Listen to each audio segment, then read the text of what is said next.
Bismillahirrahmanirrahim. It's me Sayyid Muhammad Hassan Raza from mathemath.com. Let's start with question number 11 of exercise number 4.2. The statement of the question is find the compound profit on the first part is Rs 450 for 2 years at 10% per annum compounded yearly. Basically इस question में हमने compound profit जो है इसको find out करना है। सबसे पहले आपको ये पता होना चाहिए कि कंपाउंड प्रॉफिट होता क्या है, सिंपल प्रॉफिट और कंपाउंड प्रॉफिट में क्या फ़र्क होता है। चलें इसके लिए मैं बड़ी सिंपल सी एक आपको एग्जांपल देता हूँ कि मैं एक बैंक में जाता हूँ, मैं बैंक में जाके 100 रुपया बैंक में जमा करवा देता हूँ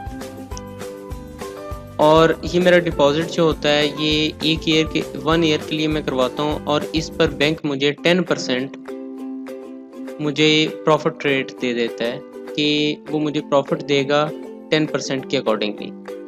तो 1 साल के बाद मुझे बैंक 110 रुपये दे देगा। मैं फिर उन 110 रुपये में से 100 रुपये फिर जमा करवा देता हूँ। बैंक अगले साल फिर मुझे उसके ऊपर नए रेट के मुताबिक, यानी बेसिकली बैंक का और मेरा जो रिलेशन है वो ईयरली बेसिस पर चल रहा है कि बैंक मुझे जो मेरी प्रिंसिपल अमाउंट है, प्रिंसिपल अमाउंट पर प्रॉफिट देगा, प्रॉफिट पर प्रॉफिट नहीं देगा। चलें इसको ज़रा और थोड़ा सा इसे मैं क्लियर करता चलूँ। अब कंपाउंड प्रॉफिट की तरफ आ जाएं। कंपाउंड प्रॉफिट में कुछ इस तरह से होगा कि मैंने एक अमाउंट जमा करवाई, फर्ज किया मैंने 100 रुपया जमा करवाया।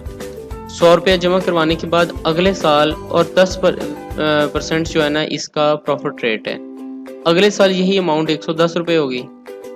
तो बैंक जब दूसरे साल में मुझे प्रॉफिट देगा तो बैंक 110 रुपये पर मुझे प्रॉफिट देगा, वो मुझे 100 पर प्रॉफिट नहीं देगा।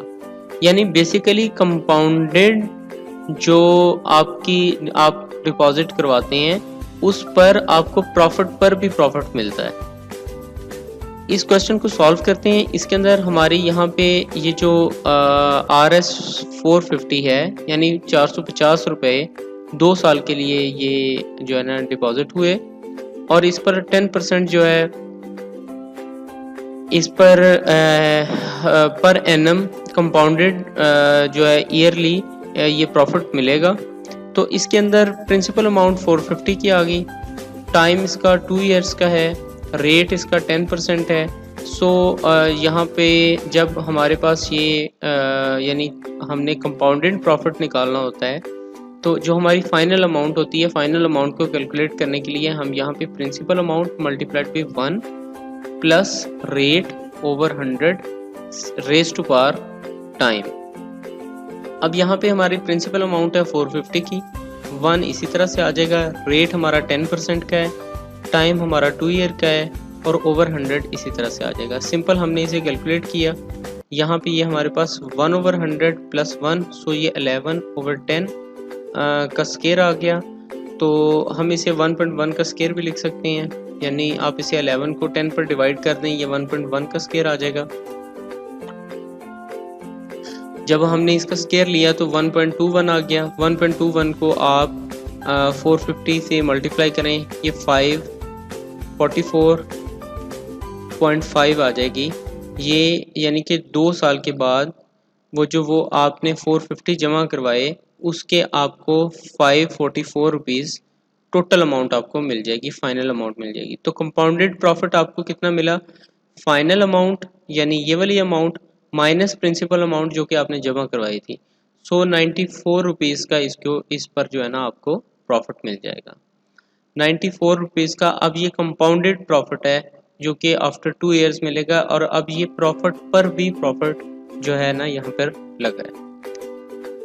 ये इसका फर्स्ट पार्ट जो है कंप्लीट हो चुका है। अगर यहाँ पे आपको किसी किस्म का कोई प्रॉब्लम है तो आप हमसे कांटेक्ट करें, हम कोशिश करेंगे कि आपकी तमाम क्वेरीज को इन टाइम रिस्पॉन्स दे सकें। हमारा यूट्यूब चैनल है, आप उसे सब्सक्राइब करना ना भूलें। Thank you for watching us. अल्लाह हाफिज़।